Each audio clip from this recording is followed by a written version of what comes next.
Have you ever begged someone to choose you, only to realize you were not even choosing yourself? And have you ever wondered why the same relationship story keeps repeating, even when the faces keep changing? Welcome back to the channel. Today we are going to walk through a lesson that sounds simple at first, almost too simple, and then suddenly becomes the most uncomfortable mirror you have ever looked into. The person you really need to marry is you. Not in a lonely way, not in a cold way, in a devoted way. In a way that finally ends the habit of using romance as anesthesia. Here are the two ideas I want to plant early, so you can watch them grow as the story unfolds.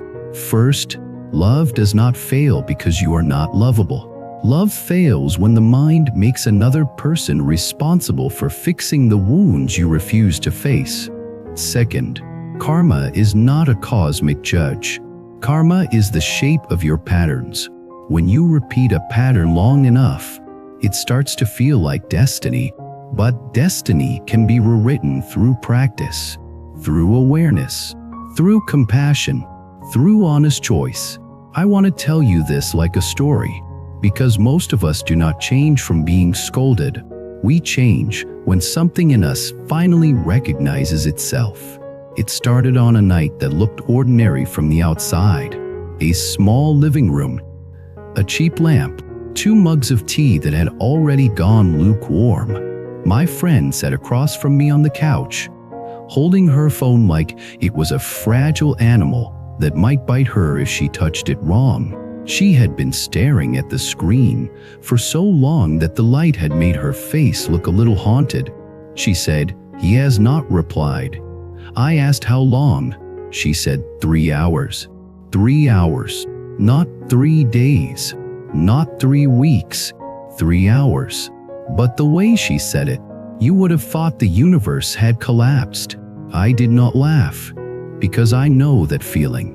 When the nervous system has been trained to equate silence with abandonment, even a small delay can hit like a thunderclap. She tried to sound casual, like she was only mildly curious, but her breathing gave her away. Short, tight, the breath of someone bracing for impact. She kept checking the phone, then putting it down, then picking it back up again, like she was hoping the movement itself would summon a message. I asked her a question that felt risky. "What do you think his silence means?" She answered instantly. "It means he is losing interest. It means he found someone better. It means I said something wrong. It means I am too much." There it was. Not a man, not a text, a verdict. A sentence handed down by an invisible court she had been attending her whole life. I leaned forward and said something gentle but firm. "Your mind is writing a whole movie from one missing line of dialogue." She frowned. "You do not understand," she said. "This always happens. It starts great, then they pull away." I believed her, not because I believed the world was conspiring against her, but because karma is real in the most practical sense. When you carry a wound into every connection, you keep touching the same sore spot. You keep triggering the same fear. You keep acting out the same script until you finally learn to read it. That night, instead of giving her advice like a coach yelling from the sidelines, I asked her to tell me the whole story. Not just this guy, but the pattern. The first time she remembered feeling this kind of fear, the earliest memory of chasing love like it was oxygen. She stared at the phone for a moment longer, then placed it face down, as if she was finally willing to look away from the external world and into the internal one. She told me about her childhood, a home where affection was unpredictable, some days warm, some days distant, praise that arrived like a surprise and disappeared like smoke. A parent who loved her, but was also overwhelmed and inconsistent. She learned early that love could vanish without warning. She learned to scan the room for signs. She learned to perform. She learned to be convenient. She learned, most dangerously, that if she could just be good enough, she could control love into staying.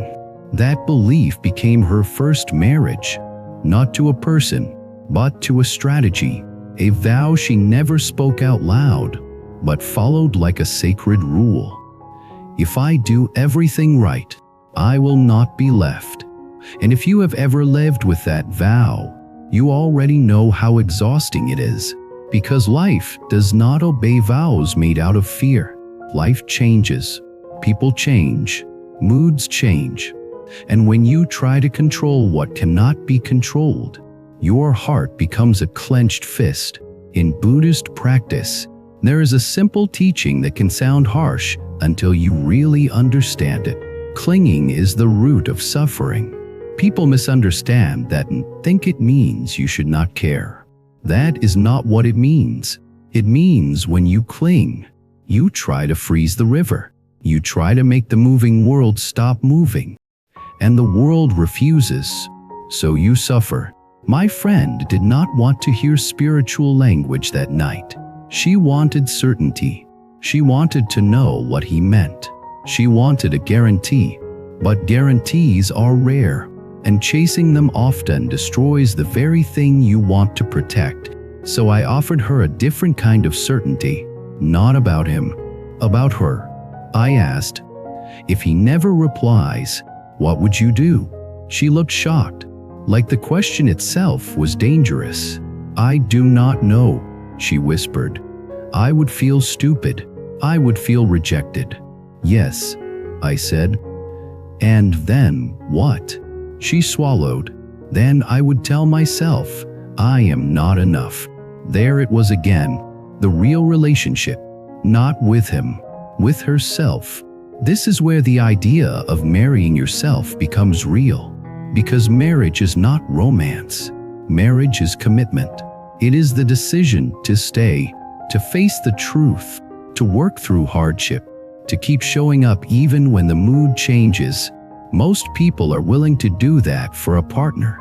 They are willing to tolerate, negotiate, sacrifice, and adapt.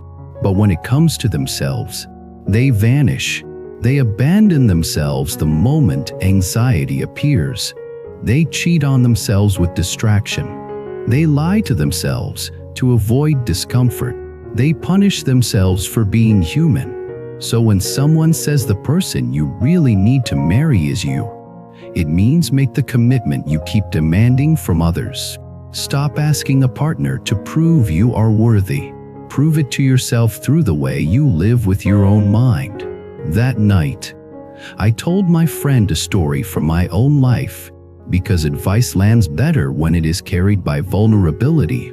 Years ago, I chased love like it was rescue. I did not call it rescue. I called it passion.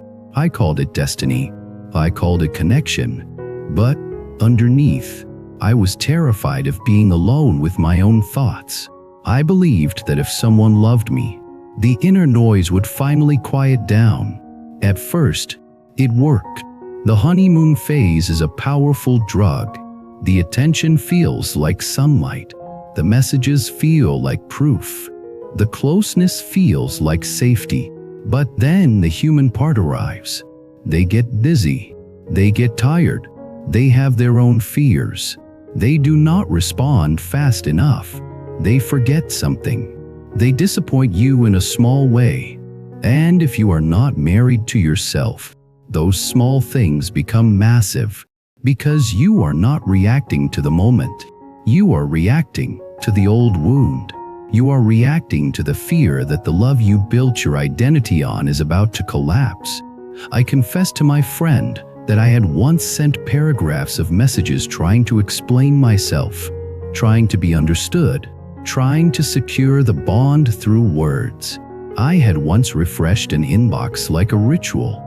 I had once interpreted silence as rejection and rejection as a verdict on my entire value. She listened, and I saw her shoulders drop slightly. The way people relax when they realize they are not the only one who has been caught by the mind. Then I said something I wish someone had told me earlier. If you treat another person like your home, you will panic every time they walk out the door. Home has to be inside you first. That does not mean you do not need people.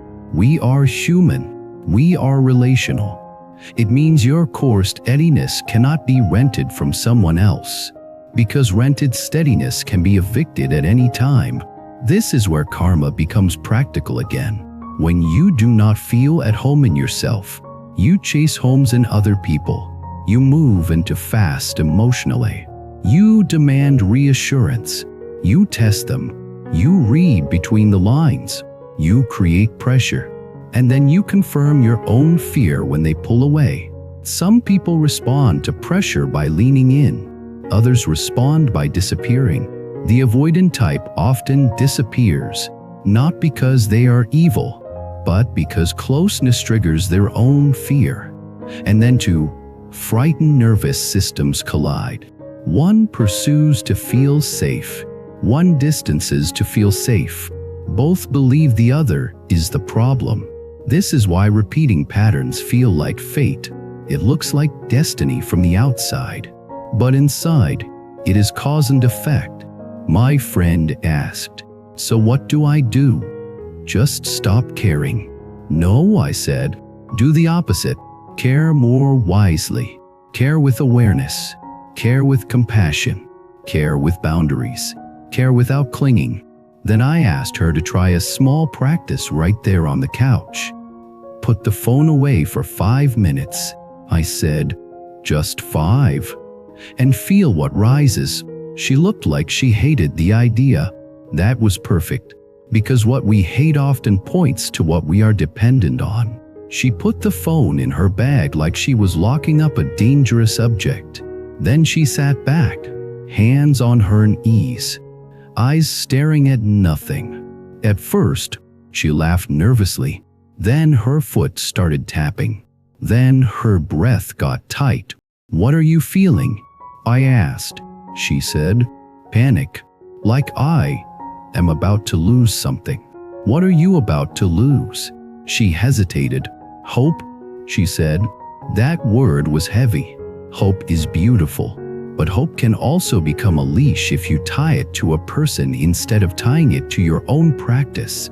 I told her, hope that depends on someone else behaving perfectly is fragile. Hope that depends on your own ability to meet life is strong. She stared at the floor. "I do not know how to meet life," she said. And this is where marrying yourself begins. You learn. The same way you learn any skill. You train. In Buddhist training, you start with attention. Attention is the foundation of freedom. If you cannot notice what is happening inside you, you will always be pushed around by it. But if you can notice, you gain a small gap, and that gap is where choice lies. I asked her to describe the panic in her body, not the story, the sensation. She said her chest felt tight, like a band. Her stomach felt hollow. Her throat felt hard. "Good," I said. "Stay with that. Breathe into it. Not to make it disappear, but to let it be seen." She breathed. At first it looked forced. Then slowly her face softened, not because the problem was solved, but because she was no longer running from her own experience. That is the first vow of self-marriage. I will not abandon myself when I feel uncomfortable. Most people abandon themselves constantly. They abandon themselves with scrolling, with overeating, with numbing, with chasing validation, with pretending, with attacking themselves in their own mind. They leave their own inner home empty, then wonder why they feel lonely even when someone is beside them. After a few minutes, she said the panic was still there, but less sharp. I asked, "What did you learn?" She said, "I can survive it." "Exactly," I said. "You can survive your feelings. That means you do not need someone else to rescue you from them." This is where compassion enters. Because once you stop demanding rescue, you can stop resenting people for being human. You can love them more cleanly. You can listen instead of interrogating.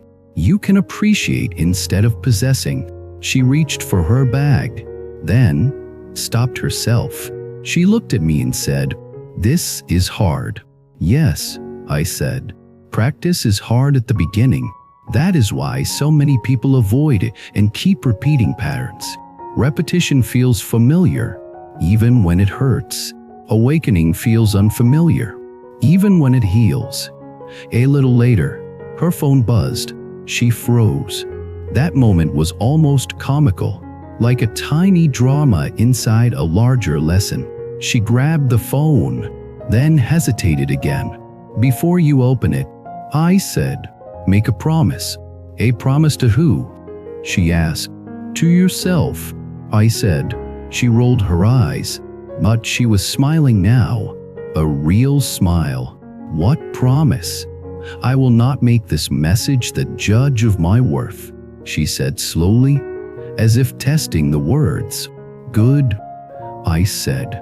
"That is a vow." She opened the message. It was simple. "Sorry, busy day. Just saw this. Hope you are having a good evening." No confession of love, no rejection, just ordinary human life. And yet, the relief that hit her body was visible. Her shoulders dropped. She exhaled like she had been underwater. She laughed, embarrassed. "I am ridiculous," she said. "You are human," I said. "Do not turn your humanity into a weapon against yourself. That is not wisdom. That is cruelty." In Buddhist ethics, right speech includes how you speak to yourself. If you speak to yourself with contempt, you are planting seeds of suffering. The mind believes what it hears repeatedly. If it hears you are ridiculous, it starts living as if you are. If it hears you are learning, it starts growing. We sat quietly for a moment. Then she said something that revealed the core of the whole night. "I hate how much power this has over me." "Yes," I said. "And that hatred is also part of the chain, because it makes you fight yourself. It makes you split into a judge and a defendant. The judge screams, 'Why are you like this?' The defendant hides, then panics again. What you need is not hatred. You need compassion and training." Compassion says, "Of course I feel this. My nervous system learned this long ago." Training says, "And I can learn a new way." This is the middle way. Not indulgence, not punishment, not clinging, not numbness. A steady path of practice. Over the next few months, I watched her experiment with a different life. Not perfect, not instant, but real. She began to date differently. She stopped rushing into emotional merging. She stopped treating early chemistry like a guarantee of safety. She asked herself, "Do I feel calm with this person? Or do I feel addicted? Do I feel free? Or do I feel obsessed?" That difference matters. Obsession feels like love to an anxious mind, because obsession is constant attention, and constant attention resembles safety. But obsession is not love. Love includes space. Love includes trust. Love includes the dignity of two separate human beings choosing each other, not consuming each other. She also began to build a relationship with her own solitude. She did things alone on purpose. A walk, a meal, a movie, even a quiet afternoon with no plan. At first, it was unbearable. Then, it became neutral. Then, it became nourishing. This is another vow of self-marriage. I will not treat solitude like exile. When solitude becomes a place you can breathe, relationships stop being your oxygen tank. They become companionship. And companionship is much healthier than dependence. She started meditating too, not as a performance, but as hygiene. 10 minutes in the morning, sometimes 5, Sometimes she skipped. Then she returned. That return is also a vow. The vow is not perfection. The vow is coming back. And something else changed. She began to notice her choices more clearly. She noticed when she wanted to text from panic. She noticed when she wanted to stalk social media for reassurance. She noticed when she wanted to test someone. She noticed the urge. And sometimes she still followed it, but more and more she paused. That pause is awakening. In Buddhist thought, awakening is not a label you earn. It is a moment-by-moment clarity. The bell rings. You wake up. Then you fall asleep again. Then the bell rings. You wake up again. Slowly, the waking moments get longer. The sleeping moments get shorter. Karma shifts in that space.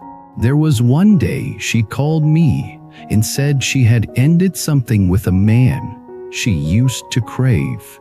She said he was inconsistent, charming, and emotionally unavailable. The old version of her would have chased him for months, trying to earn his full attention. What did you do differently? I asked. She said, I felt the craving, and I did not obey it. I asked myself, if I stay, what seed am I planting? I will be planting a seed that says I accept confusion, I accept crumbs, I accept anxiety. So, I left, she said, not with drama, not to punish him, just because I finally chose me. When she said that, I felt something like reverence, not for her ego, but for her courage. Because the hardest breakups are not always with people. Sometimes the hardest breakup is with your own pattern. That is the deepest meaning of marrying yourself. You stop cheating on your own well-being with familiar suffering. Now, I want to widen the story because this is not only about dating. It is about every place you seek validation. Some people marry their career. They say, if I succeed, I will be enough. They chase achievement the way others chase romance. They refresh email the way my friend refreshed messages. They interpret feedback as identity. They collapse when a project fails. Some people marry their image. They say, if I look right, I will be loved. They chase mirrors. They chase approval. They punish the body for being human. Some people marry their role, the helper, the strong one, the peacemaker, the one who never needs anything. They become addicted to being needed because being needed feels like being safe, but it is also a cage. Marrying yourself means breaking all false marriages. It means turning your devotion back to what is real, your breath, your conscience, your capacity to learn, your ability to be kind without abandoning truth. This is where Chinese wisdom traditions echo the same lesson in different clothing. The idea of cultivating the heart-mind, the idea of inner harmony, the idea of knowing sufficiency, the idea that the noble person is not dragged by desire, but guided by principle. Different language, same direction. And Buddhism adds something powerful. Compassion is not optional, because if you marry yourself without compassion, you just become a narcissist with good boundaries. The vow is not only to protect yourself. The vow is to awaken for the benefit of all beings, starting with the one inside your own chest. That might sound grand, but it shows up in simple ways. When you stop demanding perfection from a partner, you become easier to be around. When you stop punishing yourself, you stop punishing others. When you learn to soothe your own fear, you stop using control as a love language. When you learn to be present, you offer presence, which is one of the rarest gifts in modern life. This is the part where I want to speak directly to anyone listening who feels ashamed about their patterns. Shame is not a teacher. Shame is a trap. Shame says, you are broken, so why try? Wisdom says, you are conditioned, so train. Compassion says, you are hurting, so be gentle. Practice says, and still, do the work. If you have been the one who chases, you are not unworthy, you are afraid. If you have been the one who disappears, you are not evil, you are afraid. Fear wears different costumes, but it comes from the same wound. The belief that love is dangerous and safety is scarce. The antidote is not to become cold. The antidote is to become awake. Awake enough to see your mind telling stories. Awake enough to breathe before you react. Awake enough to choose actions aligned with dignity. Awake enough to offer kindness without self-betrayal. That is awakening in daily life. Now let me bring this home with a final reflection. Because stories only matter if they touch your actual life when the screen goes dark. Think about the way you treat yourself when nobody is watching. Do you speak to yourself with respect? Do you abandon yourself when you make a mistake? Do you wait for someone else to grant you permission to relax? Do you bargain with yourself, saying, I will love you after you achieve something? That bargaining is a broken vow. It is a marriage built on conditions. Marrying yourself means unconditional presence and conditional behavior. Let me explain that in plain language. You can accept yourself while still changing your habits. Acceptance is not approval of every pattern. Acceptance is the decision not to wage war against your own existence. When you stop waging war, you have energy to practice. And practice is what changes karma. If you keep choosing people who cannot meet you, ask what familiar pain you are trying to replay. If you keep tolerating disrespect, ask what belief about worth you are protecting. If you keep chasing validation, ask what part of you feels unseen. Then do the most radical thing. Sit with that part. Breathe, listen, speak kindly, set a boundary, take a step, repeat. This is slow work, but it is real work. My friend is not magically perfect now. She still has moments where a delayed reply makes her heart race. But now she knows what to do with that moment. She places a hand on her chest. She breathes. She reminds herself, I am here. I will not abandon myself. Then she chooses a wise action. Maybe to wait. Maybe to communicate calmly. Maybe to go for a walk. Maybe to do something that nourishes her instead of something that feeds the panic.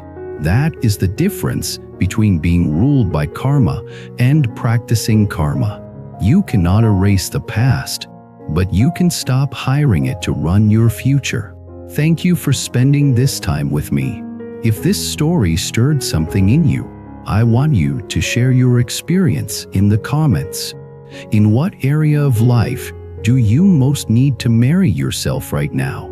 Love, work, self-respect, boundaries, healing, or purpose? And what would one small vow to yourself sound like if you said it out loud tonight? If you want more long-form storytelling about awakening, wisdom, cause and effect, compassion, practice, and the way destiny changes through daily choices, subscribe to the channel, like the video, and leave a comment to join the community. Your support through membership also helps keep these deep dives coming. Until next time, may you choose the vow that sets you free, and may you learn to love from wholeness, not from hunger.